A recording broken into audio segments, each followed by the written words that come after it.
Muy buenas tardes y bienvenidos a esta tercera sesión de este ciclo de conferencias cuaresmales que, con motivo de no solamente de la preparación de la Pascua, sino también de la preparación de este acontecimiento que va a ser la consagración del Talavera de la Reina al corazón de Jesús, estamos teniendo durante esta semana. Damos la bienvenida y le damos las gracias por su presencia entre nosotros a nuestro querido don Ángel Rubio Castro, obispo emérito de Segovia, tan querido para todos, tan vinculado a Talavera desde los orígenes de su vocación. Él estuvo aquí en el seminario menor y aquí dio sus primeros pasos de respuestas en su formación sacerdotal al Señor, y tan vinculado a toda la diócesis en los distintos ministerios que él ha realizado. Fundamentalmente vinculado a la evangelización y a la catequesis. Él fue vicario episcopal durante muchos años con don Marcelo de catequesis y enseñanza. Recorrió todas nuestras parroquias, todos nuestros pueblos, promoviendo especialmente la escuela de catequistas. Él, primero licenciado, después doctor en teología catequética, pues ha dedicado toda su vida ministerial a preparar y catequistas, a preparar materiales para la catequesis, y esa pasión por la catequesis, de la cual fuimos también los sacerdotes de la diócesis durante muchos años, pues también contagiados en sus enseñanzas en el seminario, pues ha sido también un santo y seña de su ministerio.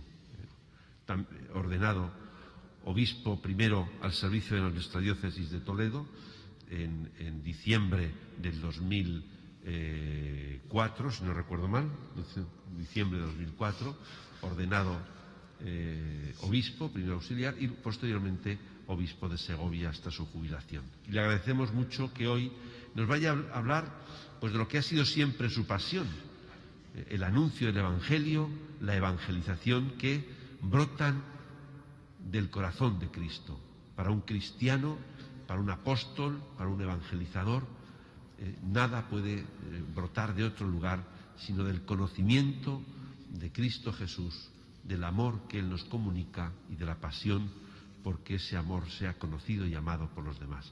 Muchas gracias, querido don Ángel, y tiene usted la palabra. Le acogemos con mucha atención su enseñanza.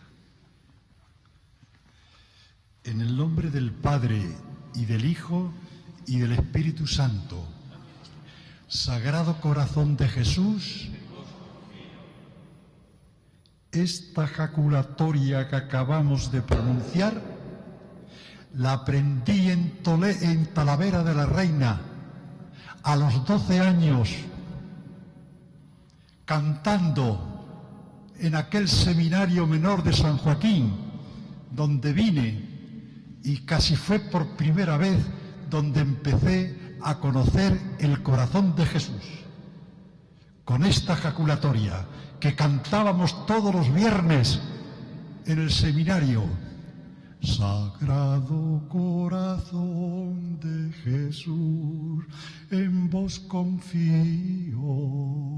Sagrado corazón de Jesús, en vos confío.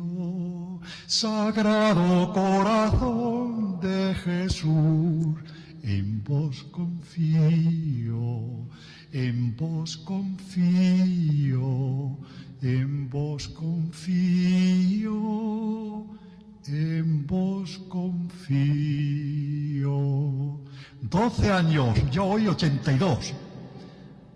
Y la canto con la misma ilusión que empecé en Talavera. Mirad, queridos hermanos y hermanas, don Felipe, muchas gracias. Es que la fuente inagotable de toda la evangelización reside en el corazón de Jesús. En el corazón de Jesús es donde nosotros podremos sacar la energía necesaria para amar y para evangelizar al mundo entero. Por eso, para vivir, para cumplir nuestra vocación al amor, para llevar a cabo nuestra dimensión evangelizadora como dice el título de la conferencia, tiene que partir de este corazón. Necesitamos contemplar y admirar cuanto se entraña en el sacratísimo corazón de Jesús, para aprender lo que es el amor, para aprender lo que significa, para descubrir la evangelización. Necesitamos beber de esa inagotable fuente de vida, de donde brota la Iglesia y sus sacramentos, para abrirnos de par en par al misterio de Dios y de su amor, y dejarnos transformar por Él. Necesitamos acercarnos y entrar dentro del corazón de Jesús y beber de esa fuente de vida para vivir esta tarea evangelizadora, para hacer posible que surja una nueva civilización del amor, y una nueva también se llama evangelización, para responder, para atender el amor a las grandes pobrezas e indigencias del tiempo que vivimos, no solo económicas, sino también y sobre todo humanas, sociales, morales, espirituales y religiosas. Necesitamos profundizar en nuestra relación con el corazón de Jesús para reavivar en nosotros la fe en el amor salvífico de Dios, acogiéndonos cada vez mejor en nuestra vida y siendo sus testigos fieles y llenos de su energía vivificadora. Debemos recurrir a esta fuente insondable del corazón traspasado y abrasado de Cristo para alcanzar el verdadero conocimiento de Jesucristo y experimentar mucho más a fondo su amor. Así es como podremos comprender mejor lo que significa conocer a Jesucristo, anunciar a Jesucristo, imitar a Jesucristo, seguir a Jesucristo y identificarse plenamente con Jesucristo. Mirad, os voy a ofrecer siete puntos, 7 resonancias, se podían llamar, 7 latidos, 7 sentimientos del corazón de Cristo. Eso va a ser mi charla. 7 sentimientos. Primero, sentimientos del corazón de Jesús en el primer instante de su unión hipostática con el Verbo eterno. ¿Qué sentiría el alma de Cristo al informar su cuerpo y su corazón en el primer instante de ser creada y unida al Verbo? Pues así lo expresa la carta a los Hebreos. Al entrar en este mundo, dice Cristo, no has querido sacrificio ni ofrenda, pero me has formado un cuerpo. No has aceptado holocaustos ni sacrificios expiatorios. Entonces yo dije, aquí vengo, oh Dios, para hacer tu voluntad. Así está escrito de mí en un capítulo del libro. Me has dado este cuerpo, este corazón, esta alma, para que te ame, te adore, te sirva, para hacer siempre tu voluntad. A este respecto, el Catecismo de la Iglesia Católica dice así textualmente: puesto que en la unión misteriosa de la encarnación la naturaleza humana ha sido asumida, no absorbida, la Iglesia ha llegado a confesar con el correr de los siglos la plena realidad del alma humana, con sus operaciones de inteligencia y de su voluntad, y del cuerpo humano de Cristo. Pero paralelamente ha tenido que recordar en cada ocasión que la naturaleza humana de Cristo pertenece propiamente a la persona divina del Hijo de Dios que la ha asumido. Todo lo que es y hace en ella proviene de uno de la Trinidad. El Hijo de Dios comunica, pues, a su humanidad su propio modo personal de existir en la Trinidad. Así, en su alma como en su cuerpo, Cristo expresa humanamente las costumbres divinas de la Trinidad. Quiere decir, el creyente ha recibido la fe de otros y debe transmitirla a otros. El Hijo de Dios trabajó con manos de hombre, pensó con inteligencia de hombre, obró con voluntad de hombre, amó con corazón de hombre. Entonces nuestro amor a Jesús y a los hombres nos impulsa a hablar a otros de nuestra fe. Cada creyente es como un eslabón en la gran cadena de los creyentes. Yo no puedo creer sin ser sostenido por la fe de otros, y por mi fe contribuyo a sostener la fe de los otros. Con razón llegó a decir el Papa San Juan Pablo II en su exhortación apostólica, dice: la fe se fortalece dándola. Puede que alguien pensara: ¿yo cómo voy a ser educador de la fe? ¿Yo cómo voy a propagar la fe si yo casi no tengo, si lo mío es un granito de mostaza? ¿Así? Pues la fe, haz la prueba. Decírselo en la evangelización: la fe se fortalece dándola. Evangelizar, se evangeliza, pues evangelizando, lo que dice nuestro señor arzobispo tantas veces: a nadar se aprende nadando. Pues así. Los hechos y las palabras se dan intrínsecamente unidos en el testimonio. Por eso, la forma propia de comunicar la fe cristiana es el testimonio. En algunas ocasiones las palabras, lo que llamamos nosotros el mensaje que hay que transmitir, tendrán un protagonismo especial, pero esas palabras deben remitir del modo más transparente posible a la fuente de la que nacen, es decir, al acontecimiento cristiano presente en la historia, a la humanidad cambiada por Jesucristo y que vive en la Iglesia. Por eso, este era ya Papa San Pablo VI, el que decía: necesitamos más testigos que maestros. Y si son maestros, porque serán testigos. Si no, no nos interesan los maestros, sino los testigos.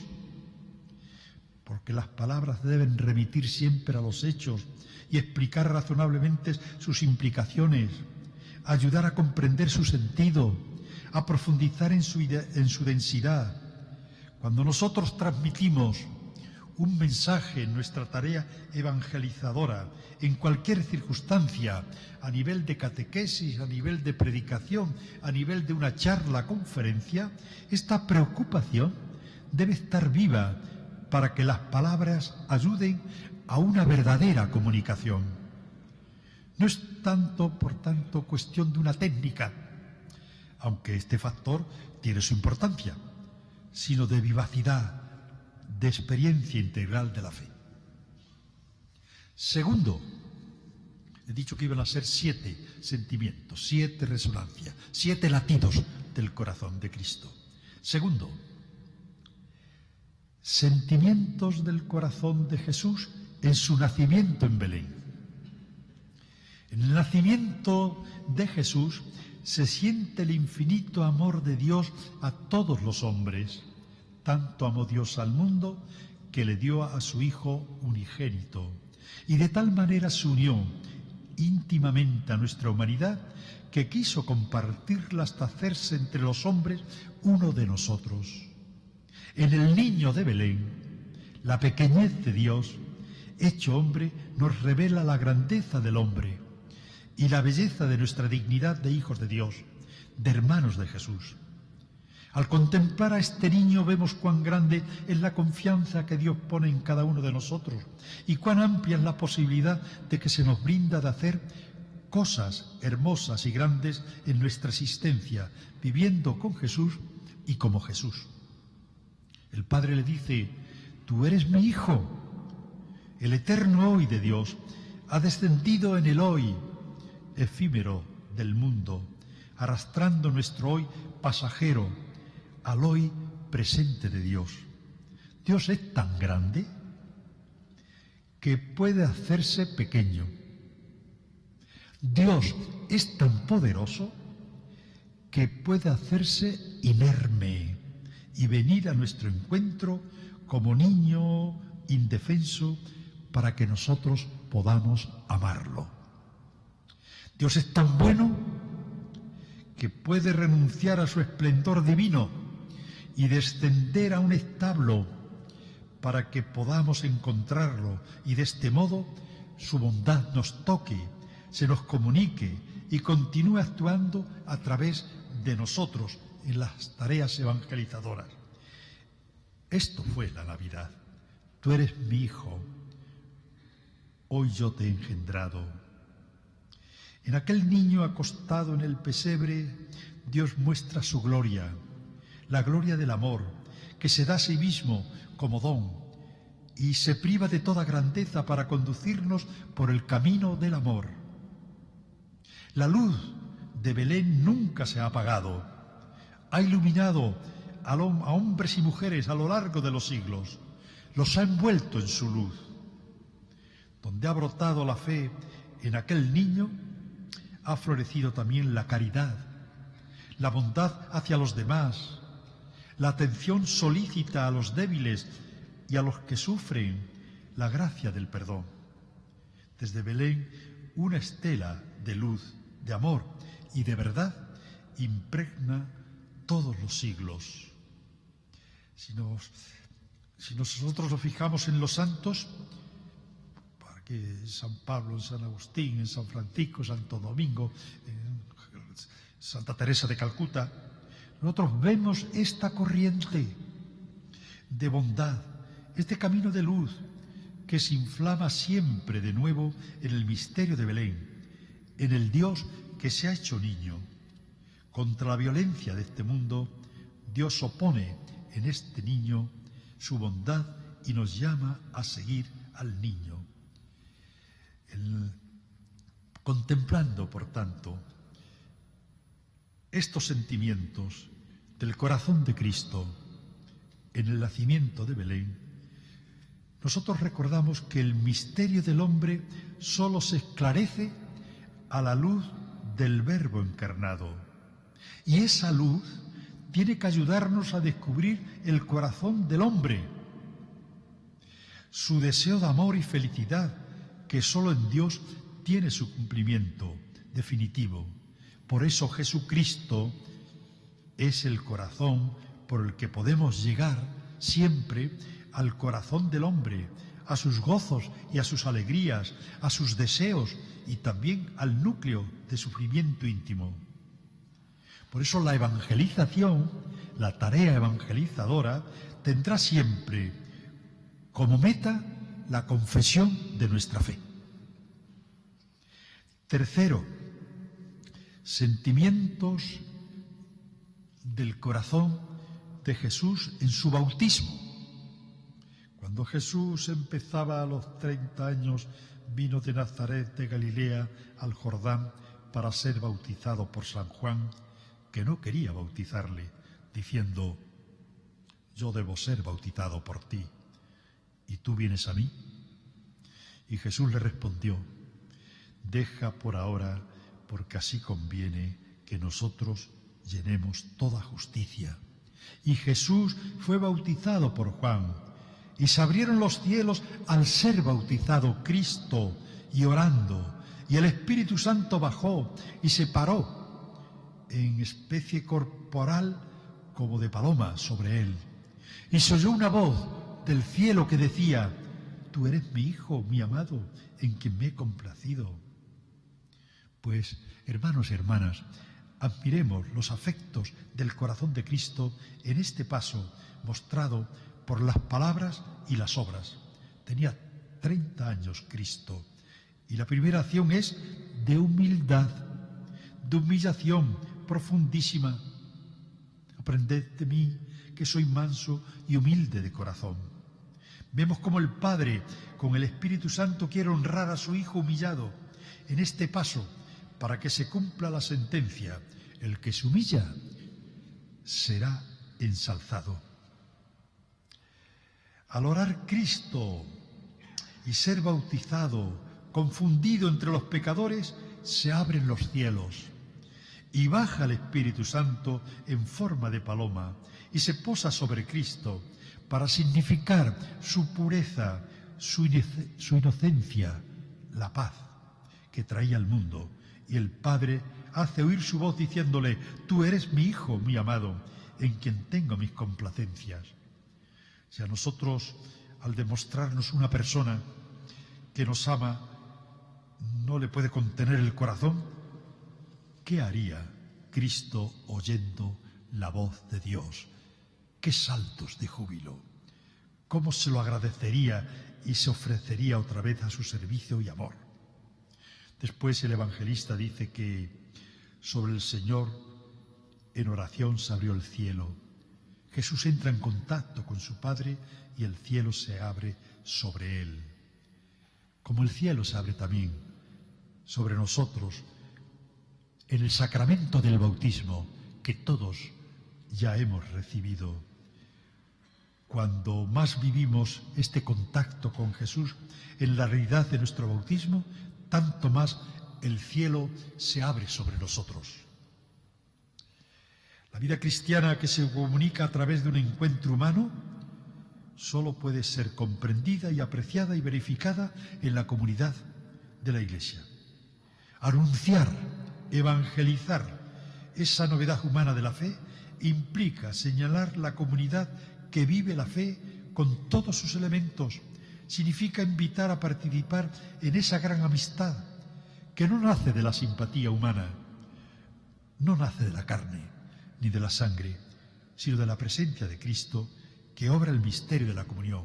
A este respecto, el Papa Francisco, en las últimas ocasiones que ha impartido el bautismo allí en el Vaticano, en el 2000, hace poco, dijo estas palabras: la vida cristiana que se comunica a través de un encuentro humano solo puede ser comprendida, apreciada y verificada en la comunidad de la Iglesia. Anunciar la novedad humana de la fe implica señalar la comunidad que vive la fe con todos sus elementos. Significa invitar a participar en esa gran amistad que no nace de la simpatía, esa simpatía humana. Esto sucede cuando nosotros recibimos el bautismo. Decía el Papa Francisco a este respecto: eso da amistad, da vida, y esta compañía siempre fiable no desaparecerá nunca. Pues ninguno de nosotros sabe lo que sucederá en el mundo, en Europa, en los próximos 50, 60 o 70 años.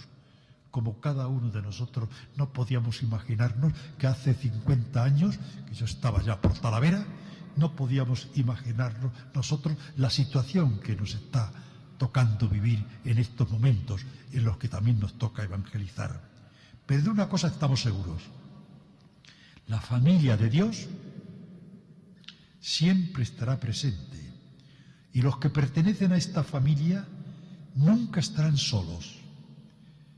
Tendrán siempre la amistad segura de aquel que es la vida, de quien nos ama con un amor infinito y nos invita a todos los hombres a imitar el amor del corazón de Cristo.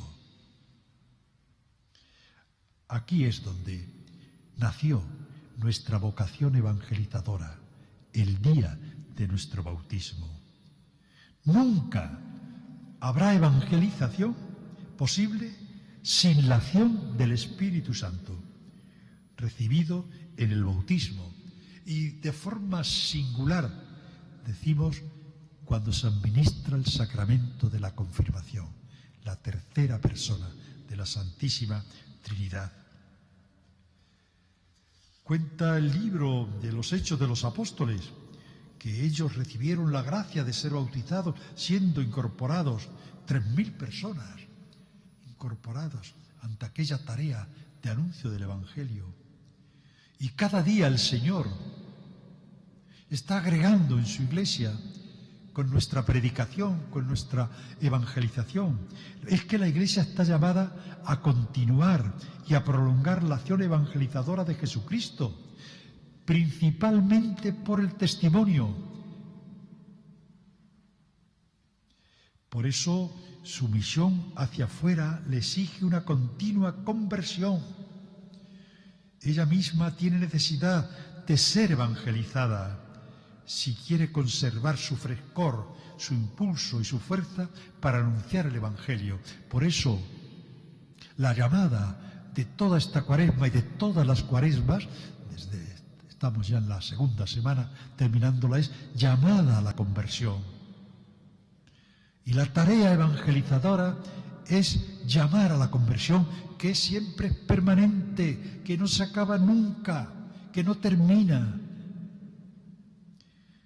La Iglesia está enviada a evangelizar y a enviar evangelizadores a predicar nunca a sí mismos, nunca predicar tus ideas propias, personales, sino anuncia y predica llevando el Evangelio del que ni ellos, los predicadores, los evangelizadores, ni la misma Iglesia son dueños y propietarios para disponer a su gusto.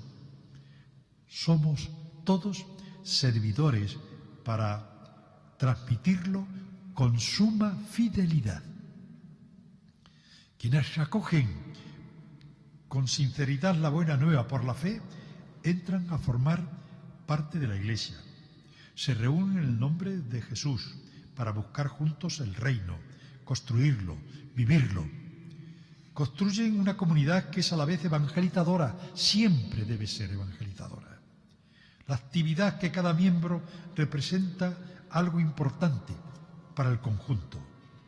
Por eso evangelizar significa para la Iglesia llevar siempre la buena nueva a todos los ambientes de la humanidad y con su influjo transformar desde dentro, renovar la misma humanidad. Esta misión es la que constituye la dicha y la vocación de la Iglesia, su identidad más profunda. Esta es una tarea que los cambios amplios y profundos de la sociedad actual hace que cada día con más urgencia nos preguntemos unos y otros cómo estamos realizando esta tarea evangelizadora que es la identidad de la Iglesia. Hay muchas cosas importantes en la Iglesia que forman parte, pero la identidad está en la evangelización.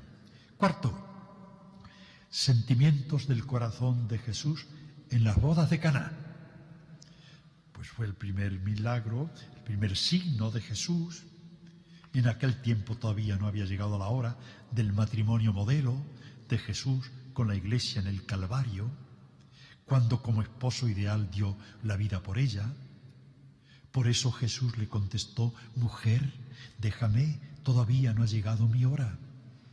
Pero ahora, a los 2000 años ya largos del matrimonio de Jesús con la Iglesia, podemos pedir el milagro de la intervención de Jesús para remediar la falta de cualquier vino.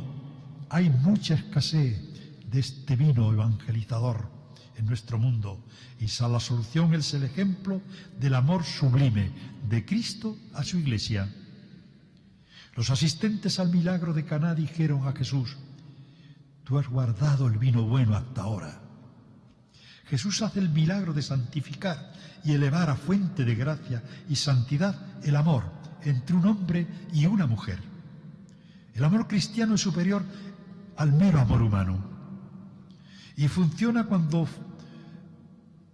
falla el otro amor por egoísmo, por cansancio, por infidelidad ajena.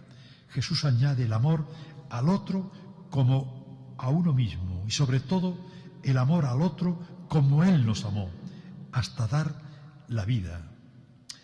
La verdad del matrimonio y de la familia, que hunde sus raíces en la verdad del hombre, se ha hecho realidad en la historia de la salvación, en cuyo centro están las palabras: Dios ama a su pueblo. Pues sí, porque la revelación bíblica es ante todo expresión de una historia de amor, la historia de alianza del amor, la historia del amor y de la unión de un hombre y una mujer en la alianza del matrimonio, que pudo ser asumida por Dios como símbolo de la historia de la salvación. El hecho inefable, el misterio de amor de Dios a los hombres, recibe su forma lingüística del vocabulario del matrimonio y de la familia, en positivo y en negativo. En efecto, el acercamiento de Dios a su pueblo se presenta con el lenguaje del amor esponsal, mientras que la infidelidad de Israel, su idolatría, se designa como adulterio y prostitución. En el Nuevo Testamento Dios radicaliza su amor hasta hacerse Él mismo en su Hijo, carne de nuestra carne, hombre verdadero. De este modo, la unión de Dios con el hombre asumió su forma suprema, irreversible y definitiva. Y así se traza también para el amor humano, su forma definitiva, el sí recíproco, que no puede revocarse, no aliena al hombre, sino que lo libera de las alienaciones de la historia para llevarlo de nuevo a la verdad de la creación. De todo esto se deriva una consecuencia evidente para la transmisión de la fe. La familia y la Iglesia en concreto, las parroquias, las demás formas de comunidad eclesial, están todos, unos y otros, llamados a una estrecha colaboración para cumplir esta tarea fundamental, que consiste inseparablemente en la formación de la persona y en la transmisión de la fe. Supone un compromiso personal y comunitario de dejar que el corazón de Jesús reine en cada uno de nosotros, en nuestros pensamientos, en nuestras obras, en nuestras familias, en nuestra vida. Es necesario para la evangelización, porque la evangelización es un amor fuerte de esposo y esposa, de unión siempre con Cristo. Es el amor de un padre, más aún, de una madre. Tal es el amor que el Señor espera de cada evangelizador, de cada predicador, de cada enviado del Evangelio, esta construcción de la Iglesia. Un signo de amor será siempre el deseo de ofrecer la verdad y conducir a la unidad. Un signo de amor en la evangelización será siempre igualmente dedicarse sin reservas y sin mirar atrás al anuncio de Jesucristo. En la evangelización, lo primero que hay que tener muy en cuenta es un respeto con el destinatario, con nuestros evangelizados, atención religiosa, espiritual a la persona que se evangeliza, respetar su ritmo. No se puede forzar demasiado en ese crecimiento que poco a poco va surgiendo del anuncio del Evangelio. Respeto a su conciencia, respeto a sus convicciones, que nunca hay que atropellar, forma parte de la tarea evangelizadora. Otra señal de este amor es el cuidado de no herir nunca a los demás, sobre todo si son muy débiles en su fe. Nunca con afirmaciones que puedan ser claras para los iniciados, pero que pueden ser causas de perturbaciones o de escándalos en los fieles, provocando heridas que tenemos que evitar. En definitiva, la señal que nos tiene que acompañar en la tarea evangelizadora es el amor, el esfuerzo desplegado para transmitir a los cristianos certezas sólidas, basadas en la palabra de Dios, nunca en dudas, nunca en incertidumbres, nacidas de una erudición quizás mal asimilada. Cuarto, sentimientos del corazón de Jesús en la última cena. El Jueves Santo no fue el día de la muerte de Jesús, sino el día de su amor hasta la muerte. No fue el día en el que el cuerpo de Cristo fue destrozado, pero Él entregó su cuerpo roto para alimento de los suyos.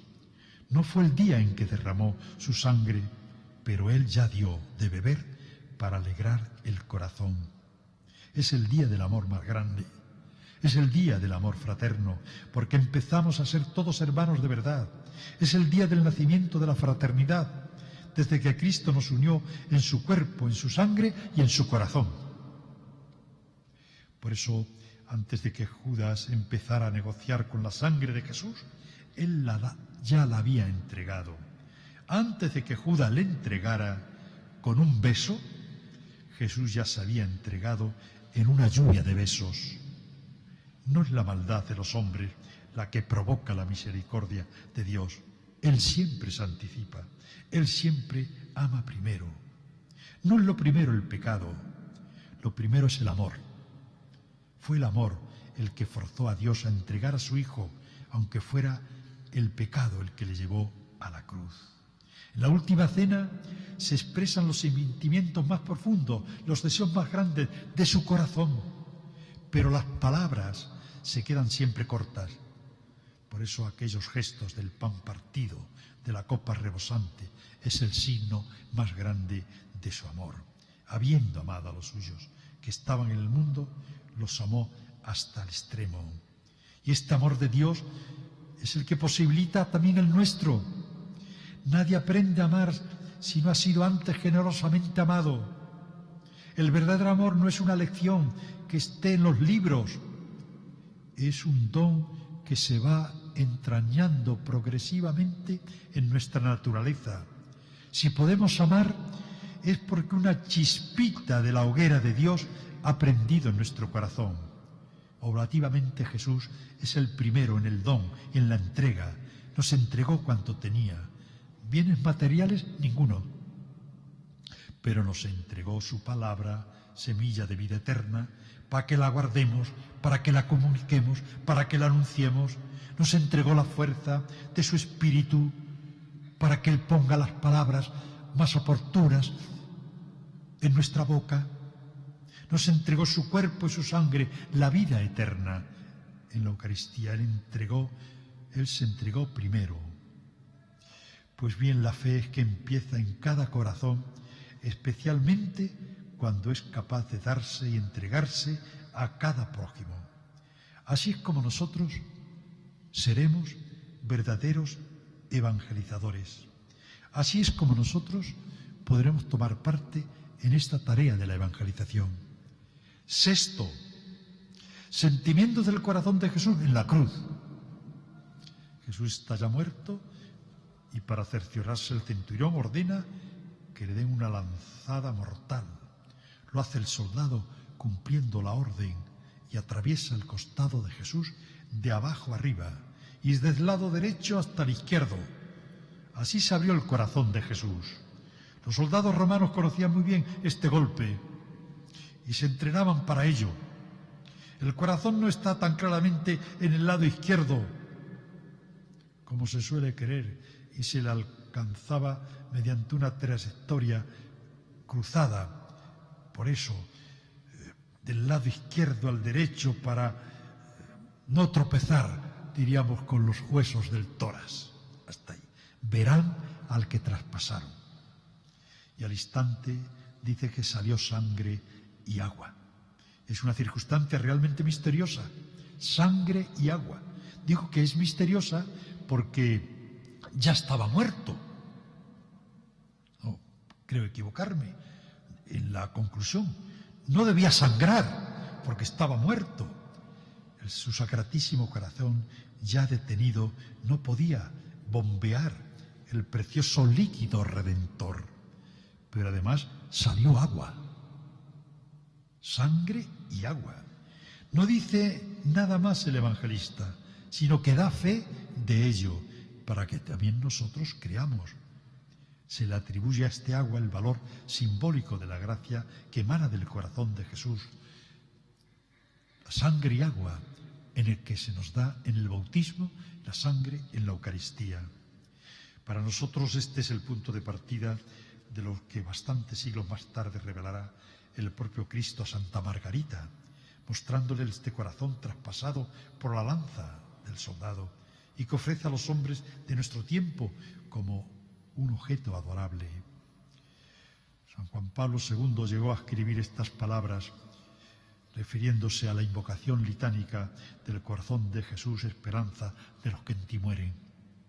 La muerte forma parte de la condición humana, es el momento terminal de la fase histórica de la vida.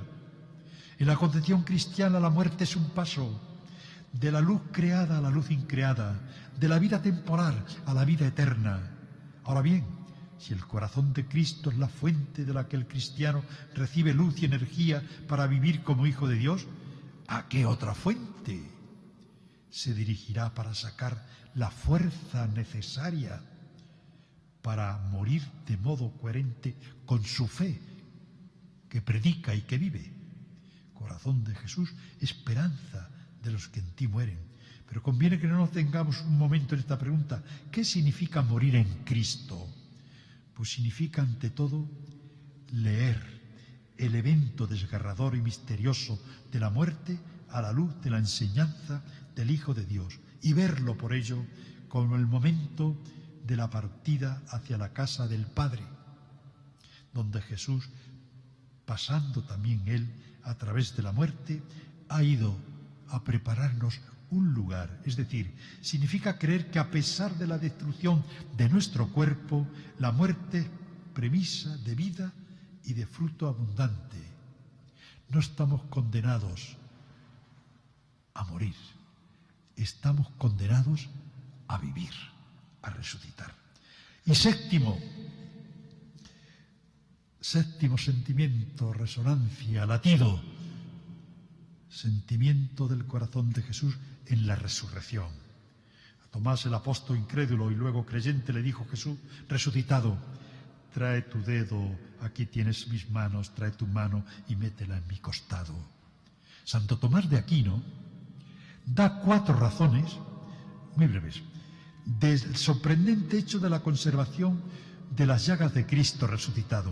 Primero, por la gloria de Cristo convenía que llevase las huellas de su triunfo, que muestra cierta belleza, no del cuerpo, sino de la virtud.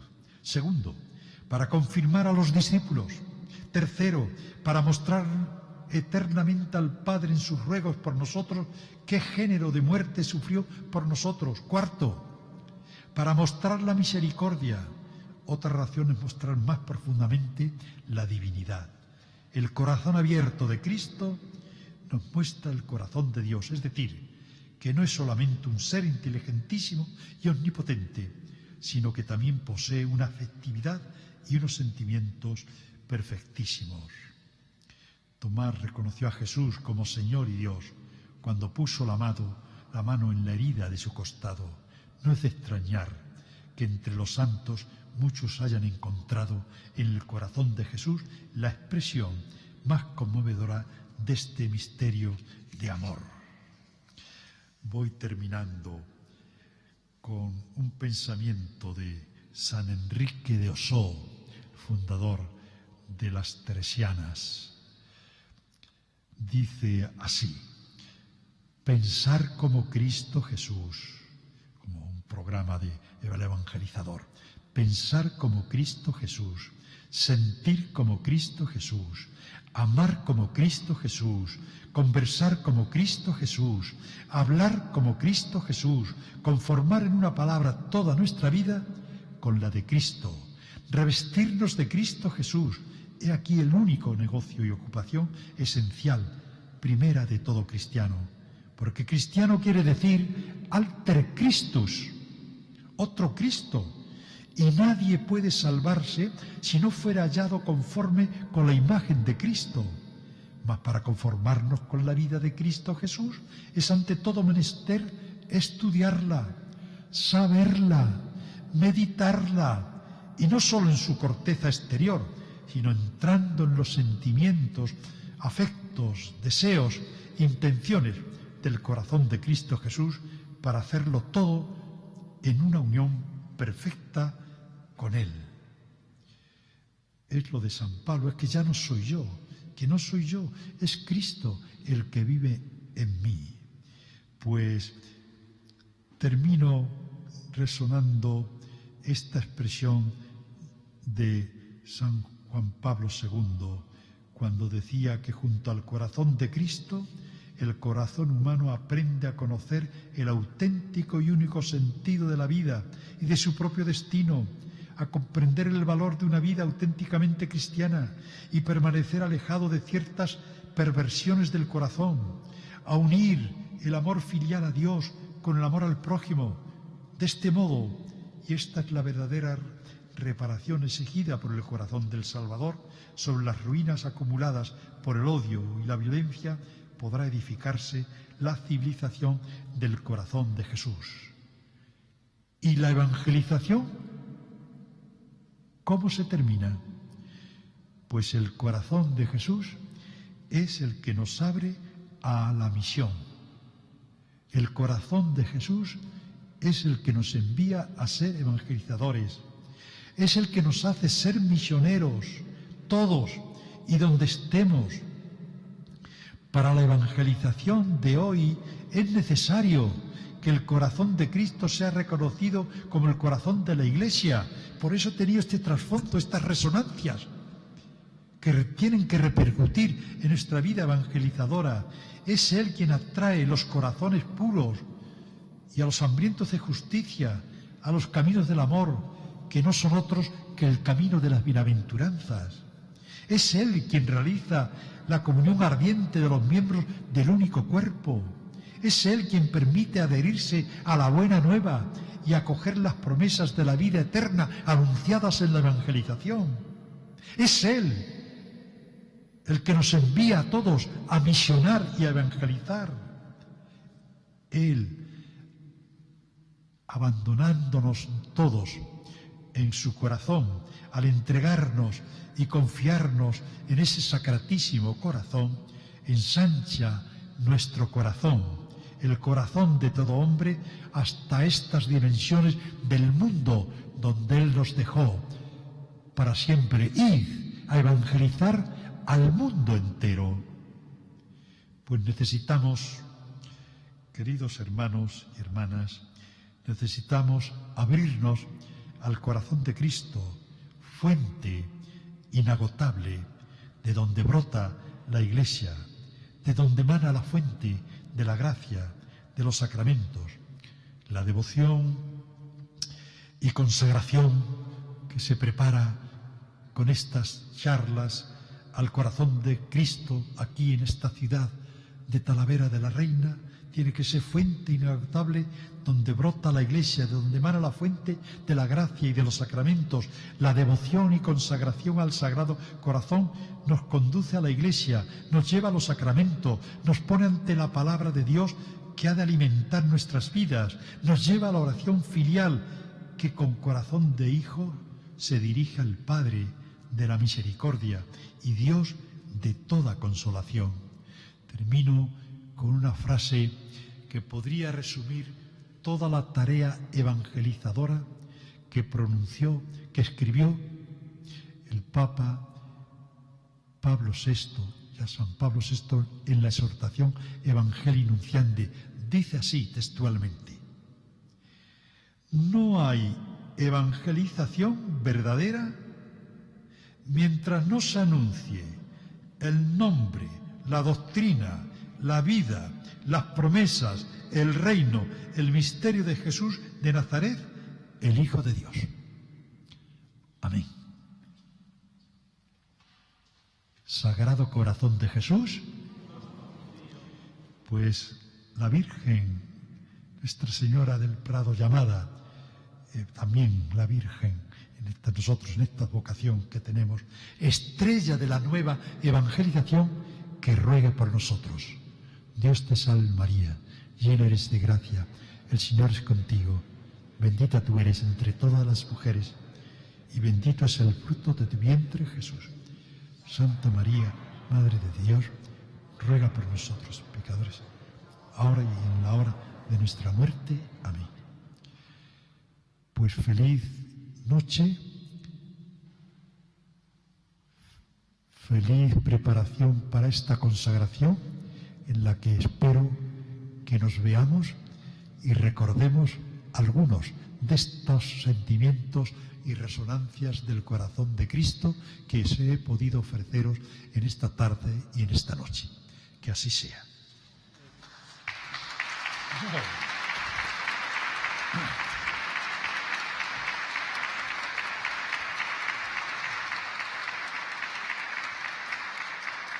Muchas gracias, don Ángel. Hemos podido comprobar que, aunque pasan los años, el ardor por la evangelización sigue intacto.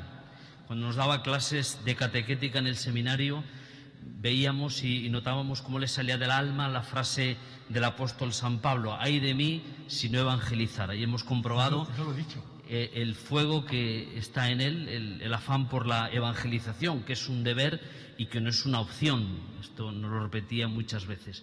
Muchas gracias, don Ángel, por estar aquí entre nosotros, por esta conferencia, y le traemos un regalo que es un libro de cartas del Papa Pablo VI, que aún no se habían publicado. Es un Papa que seguro que don Ángel le lleva en el alma, porque fue el Papa de sus primeros años de sacerdocio. El Papa que él mismo decía que amaba la Iglesia y había vivido para ella, al igual que don Ángel ha vivido para la evangelización. Y como regalo espiritual, el mismo que a don Francisco y a don Braulio. Mañana, cuando recéis el rosario, por él, por sus intenciones y por su querida diócesis de Segovia. Os doy la bendición. El Señor esté con vosotros. Bendito sea el nombre del Señor. Nuestro auxilio es el nombre del Señor. Y que esta bendición de Dios Todopoderoso, Padre, Hijo y Espíritu Santo, descienda sobre vosotros y os acompañe siempre. Amén. Podéis ir en paz.